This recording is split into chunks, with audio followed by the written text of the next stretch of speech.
আসসালামু আলাইকুম প্রিয় শিক্ষার্থীবৃন্দ। এই লেসনে আমি ইনসার্ট ট্যাবের ইলাস্ট্রেশনস প্যানেলস গ্রুপের পিকচার ফাংশনটি নিয়ে আলোচনা করব। তো আমি কাজগুলো শিক্ষার্থীবৃন্দ আপনাদেরকে এমএস ওয়ার্ড 2007-এ দেখানোর চেষ্টা করব। তো চলুন আমি স্টার্ট মেনুতে ক্লিক করছি। দেন এখানে আমরা দেখতে পাচ্ছি মাইক্রোসফট অফিস ওয়ার্ড 2007। একটি ক্লিক করার মাধ্যমে আমি মাইক্রোসফট অফিস ওয়ার্ড 2007 প্রোগ্রামটি রান করছি। তো শিক্ষার্থীবৃন্দ চলুন আমরা যদি লক্ষ্য করি, এখানে আমরা দেখতে পাচ্ছি ইনসার্ট ট্যাব। হোম ট্যাবের পাশেই রয়েছে ইনসার্ট ট্যাব। জাস্ট ক্লিক করার মাধ্যমে ইনসার্ট ট্যাবটি নিয়ে আসলাম। দেন ইনসার্ট ট্যাবের নিচেই আমরা যদি লক্ষ্য করি pages, then tables. Pages and tables এবং টেবিল টুলসের আরও দুটো প্যানেলস গ্রুপ নিয়ে আমি পূর্বেই আলোচনা করেছি। এ পর্বে আমি ইলাস্ট্রেশনস প্যানেলস গ্রুপের পিকচার ফাংশনটি নিয়ে আলোচনা করব। তো আমাদের অনেক সময় এমএস ওয়ার্ড এই পিকচার নিয়ে কাজ করতে হয়, তো আমরা খুঁটিনাটি অনেক ফাংশনই জানি না যারা বিগিনার্স। তো চলুন পিকচার ফাংশনের প্রত্যেকটি ফাংশন নিয়ে, পিকচারের প্রত্যেকটি জিনিস নিয়ে আলোচনা করা যাক। এখান থেকে আমাদের ড্রয়িং টুলের অনেক কিছুই ক্লিয়ার হয়ে যাবে। তো চলুন আমি পিকচার ফাংশনে একটি ক্লিক করার মাধ্যমে ওপেন ডায়লগ বক্সটি আমাদের সামনে নিয়ে আসলাম। তো ব্যাকএন্ডে আমার যেখানে পিকচার রয়েছে, আমি ডেস্কটপে চলে যাচ্ছি। ডেস্কটপে আমি নিচের দিকে দুটো পিকচার দেখতে পাচ্ছি। আমি ডাবল ক্লিক করার মাধ্যমে একটি পিকচার রান করলাম। তো দেখুন পিকচারটি রান করার সাথে সাথে আমি আবারও বলছি, ইনসার্ট ট্যাব থেকে পিকচারে ক্লিক করে এখানে ব্যাক এন্ডে যেখানে আমার পিকচার থাকবে সেইখান থেকে পিকচারটি সিলেক্ট করে ইনসার্টে ক্লিক করার সাথে সাথে পিকচারটি চলে আসবে আমাদের স্ক্রিন জুড়ে কিংবা এমএস ওয়ার্ডের ডকুমেন্টে। পিকচার সিলেক্ট করার সাথে সাথে পিকচারটি আসার সাথে সাথে উপরে একটি ট্যাব চলে আসবে, ফরম্যাট ট্যাব। তো আমাদের মূলত এই ফরম্যাট ট্যাব সম্পর্কেই পূর্ণাঙ্গ ধারণা নিতে হবে। তো চলুন ফরম্যাট ট্যাবের কি প্যানেলস গ্রুপ রয়েছে, এটি পিকচার টুলসের আন্ডারে রয়েছে। আমরা যদি লক্ষ্য করি এখানে পিকচার টুলসের নিচেই ফরম্যাট। যদি আমার ছবিটা সিলেক্ট না থাকে সেক্ষেত্রে দেখুন এখানে কিন্তু আমি আর ফরম্যাটটি দেখতে পাচ্ছি না। আমি যদি পিকচারটিকে একটি ক্লিক করার মাধ্যমে সিলেক্ট করি, দেখুন এখানে পিকচার টুলসের মাঝেই কিন্তু ফরম্যাট ট্যাবটি আমরা দেখতে পাচ্ছি। এখানে প্রথম যে প্যানেলস গ্রুপটি আমরা দেখতে পাচ্ছি অ্যাডজাস্ট, তারপরের যে প্যানেলস গ্রুপটি আমরা দেখতে পাচ্ছি পিকচার স্টাইলস, দেন এর পরবর্তী যে প্যানেলস গ্রুপটি আমরা দেখতে পাচ্ছি অ্যারেঞ্জ, দেন সাইজ। তো চলুন প্রত্যেকটি প্যানেলস গ্রুপ এখনই আলোচনা করা যাক। তো আমাদের অনেক সময় পিকচারের ব্রাইটনেস কমানো বা বাড়ানোর প্রয়োজন হয়, সেই ক্ষেত্রে আমরা এখান থেকে কিন্তু পিকচারের ব্রাইটনেস এবং কন্ট্রাস্ট কিন্তু কমিয়ে বাড়িয়ে নিতে পারি। দেখুন আমি যেখানে মাউস রাখছি সেই পরিমাপেই কিন্তু আমার পিকচারটি কন্ট্রাস্ট, নিচেরগুলি হচ্ছে কন্ট্রাস্ট বাড়বে এবং এখান থেকে ব্রাইটনেস কমাতে পারবো। দেন তার নিচেই যদি আমরা লক্ষ্য করি এখানে দেখতে পাচ্ছি কালার। আমরা যদি কালারে ক্লিক করি এখানে আমরা দেখতে পাচ্ছি বিভিন্ন কালারটি লাইট হবে অথবা ডার্ক হবে। এখান থেকে আমরা কিন্তু কালারের পরিবর্তন করে নিতে পারি। তো চলুন তার নিচেই আমরা দেখতে পাচ্ছি রিকালার। এখানে পুনরায় কিছু কালার সিলেক্ট করা আছে। আমি যদি স্পেসিফিক কোনো কালার যদি সিলেক্ট করি, দেখুন যে কালারের উপর মাউসটি রাখছি, লাইক আমি যদি এই কালারটিতে ক্লিক করি এই কালারের কিন্তু ছবিটা হয়ে গেল। তো তার পাশে আরও তিনটি ফাংশন রয়েছে। রিসেট পিকচারের কাজ হচ্ছে আমি যতই ইফেক্ট করেছি সব ইফেক্টগুলি চলে ন্যাচারাল যেরকম ছিল ঠিক সেরকম চলে আসবে। এখানে আমরা দেখতে পাচ্ছি চেঞ্জ পিকচার। আমি যদি চাই যে না এই পিকচারটি থাকবে না, এখানে অন্য আরেকটি পিকচার থাকবে, সেই ক্ষেত্রে চেঞ্জ পিকচারে ক্লিক করার মাধ্যমে ওপেন ডায়লগ বক্স আনতে পারবো। দেন এখান থেকে যদি আমি অ্যানাদার কোনো পিকচার সিলেক্ট করে যদি ইনসার্টে ক্লিক করি আগের পিকচারটি চলে যাবে এবং বর্তমান পিকচারটি যেটি এই মাত্র সিলেক্ট করে দিলাম আমরা চেঞ্জ পিকচার থেকে সেটি কিন্তু চলে আসবে। তো শিক্ষার্থীবৃন্দ চলুন একদম এখানে আরেকটি ফাংশন আমরা দেখতে পাচ্ছি কম্প্রেস পিকচার্স। এটি আমাদের খুব একটি প্রয়োজন হবে না, তাই এই ফাংশনটি নিয়ে আমি আলোচনা করছি না। তো এইখানে একটু ব্যাপার আলোচনা না করলেই নয়, সেটি হচ্ছে আমরা পিকচারটি কী কারণে তৈরি করছি। ইমেইলের জন্য তৈরি করছি, নাকি স্ক্রিন সেভারের জন্য তৈরি করছি, নাকি প্রিন্ট করার জন্য তৈরি করছি, সেইটা কিন্তু আমরা এখানে যদি সিলেক্ট করে দিই তাহলে কিছুটা হলেও কোয়ালিটি সে মেনটেন করার চেষ্টা করবে। তো চলুন আমি ক্যান্সেল দিয়ে ফাংশনটি ক্লোজ করে দিচ্ছি। দ্বিতীয় যে প্যানেলস গ্রুপটি রয়েছে পিকচার স্টাইলস, এটির কাজ কি? এখান থেকে পিকচারটি আমরা কোন স্টাইলে রাখতে চাচ্ছি এখান থেকে দেখুন শিক্ষার্থীবৃন্দ, আমি আবারও বলছি, পিকচারটি সিলেক্ট করছি, ফরম্যাট ট্যাবের পিকচার স্টাইলসের আমরা যদি লাস্টে যদি একটু ফলো করি, ছোট্ট একটি ড্রপ ডাউন রয়েছে যেখানে লেখা আছে ফরম্যাট শেপ। আমি ফরম্যাট শেপ নিয়ে পরে আলোচনা করব। তো এইখানে একটি ড্রপ ডাউন রয়েছে মোর, তার মানে স্টাইল, মোর স্টাইল। এখান থেকে যে কোনো স্টাইল আমরা সিলেক্ট করে কিন্তু পিকচারটিকে কিন্তু একটি শেপে কিন্তু রূপান্তর করতে পারলাম। তো দেখুন এটি ছাড়াও অনেক ধরনের স্টাইল কিন্তু এখানে রয়েছে, যে স্টাইলটি আমার প্রয়োজন সেই স্টাইলটি কিন্তু আমি অনায়াসে এখান থেকে করে নিতে পারি। তো আমি রিসেট পিকচার, আমি কোনো স্টাইলই রাখবো না, রিসেটে ক্লিক করে পূর্ব অবস্থায় চলে গেলাম। আশা করি আমি পিকচার স্টাইল সম্পর্কে বুঝাতে পারলাম। দেন পিকচার শেপ, এখানে দেখুন পিকচার শেপে যদি আমরা ক্লিক করি এখানে বিভিন্ন ধরনের শেপ রয়েছে।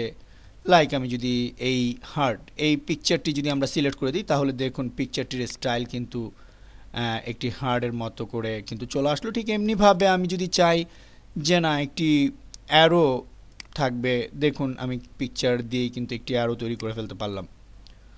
তো শিক্ষার্থীবৃন্দ, আমরা এখান থেকে যেই স্টাইলের শেপটি সিলেক্ট করব ওই স্টাইলেই কিন্তু আমাদের পিকচারটি আমরা পাবো।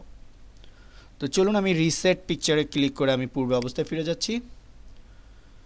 তো পিকচার শেপের নিচেই রয়েছে পিকচার বর্ডার।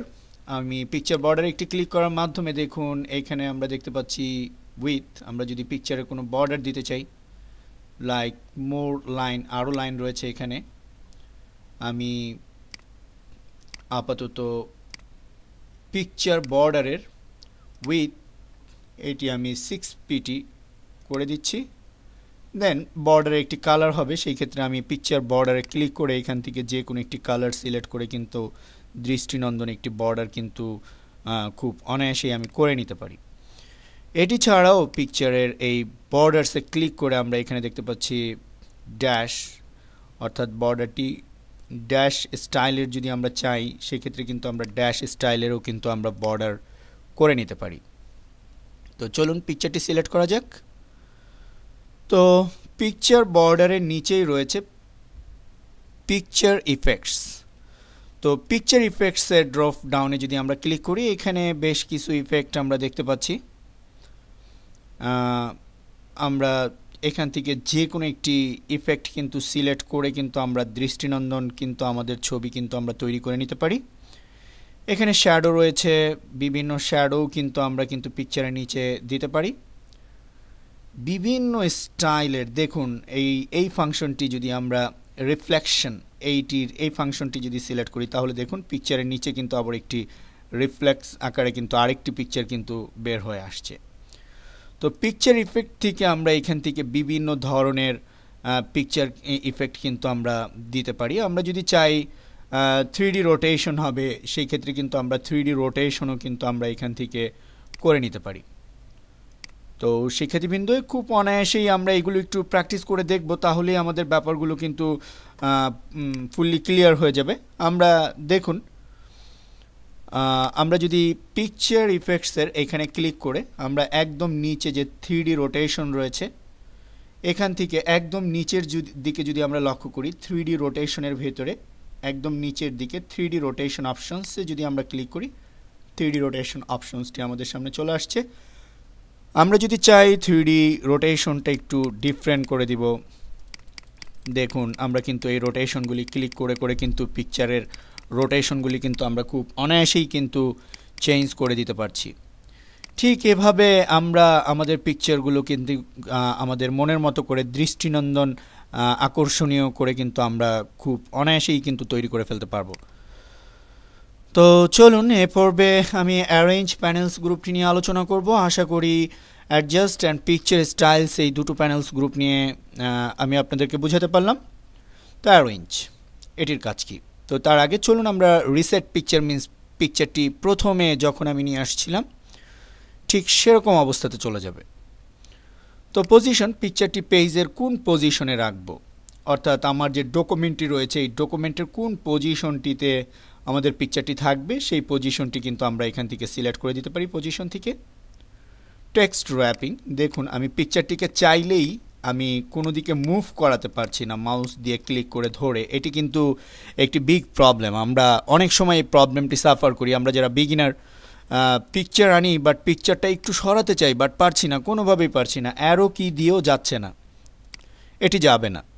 এটি যদি নিতে হয় তাহলে ফরম্যাট ট্যাব থেকে টেক্সট র্যাপিং থেকে আমাদের বিহাইন্ড টেক্সট করে এটিকে নিতে হবে। এখানে আরও কিছু ফাংশন রয়েছে ইম্পর্টেন্স, আমি পরবর্তীতে একটি ভিডিওর মাঝে আমি শুধু টেক্সট র্যাপিং নিয়ে আলোচনা করব, টেক্সট র্যাপিংয়ের প্রত্যেকটি ফাংশন নিয়ে আলোচনা করব।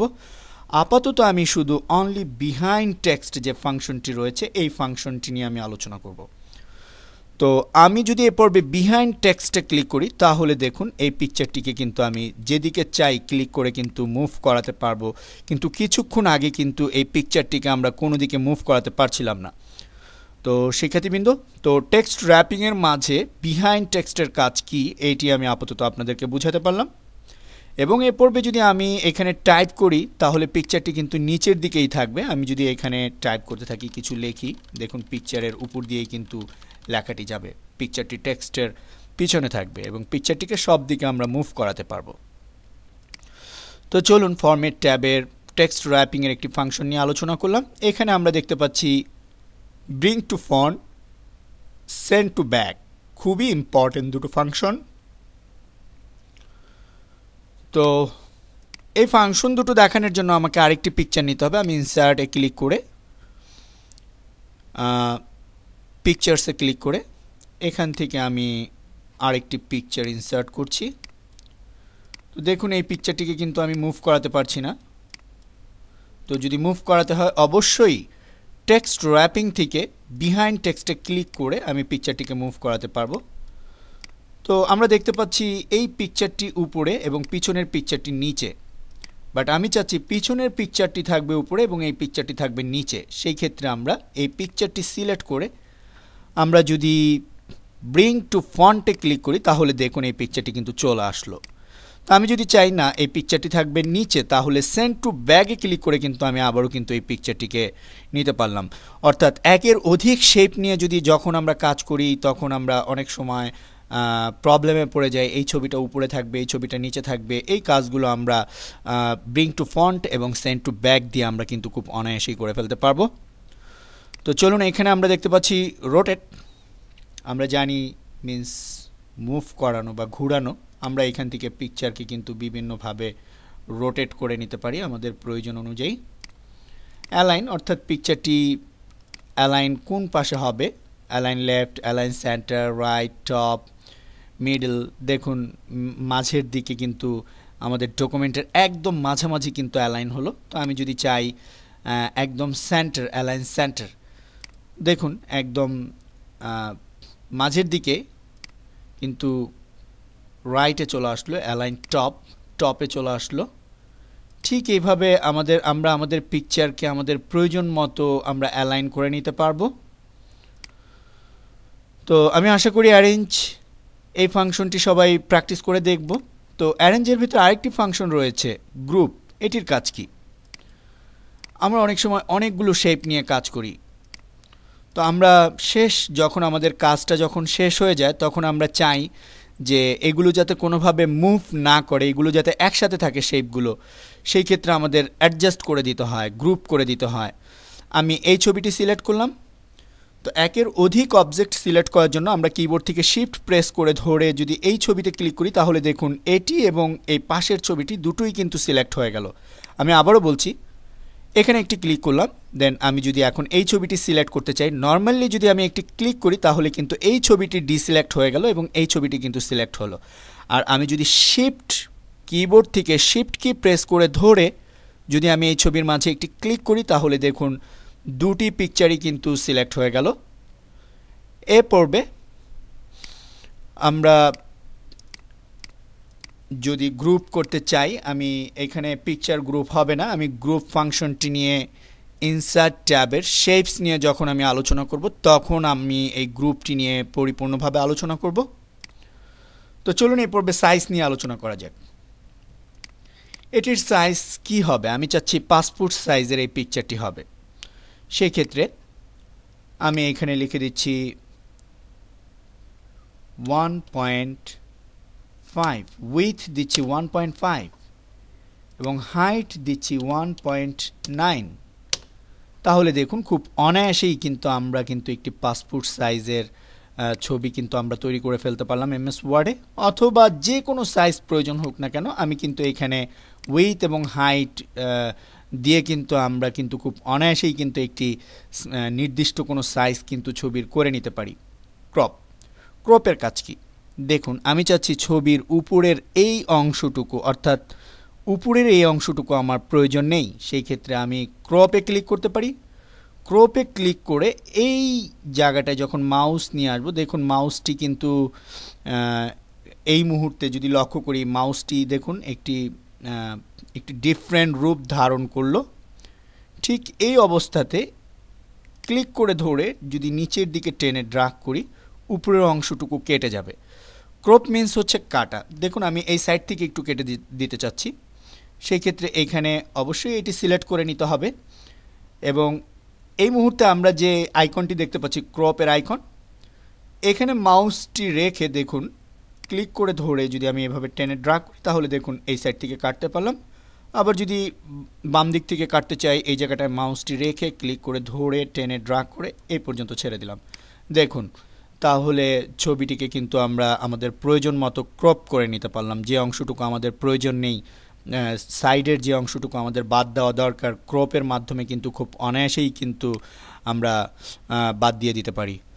তো শিক্ষার্থীবৃন্দ, আমি আশা করি ইনসার্ট ট্যাবের পিকচার প্যানেলস গ্রুপের ইলাস্ট্রেশনস প্যানেলস গ্রুপের পিকচার ফাংশনের পিকচার টুলসের ফরম্যাটের প্রত্যেকটি ফাংশন আপনাদেরকে বুঝাতে পারলাম। অবশ্যই প্র্যাকটিস করতে হবে।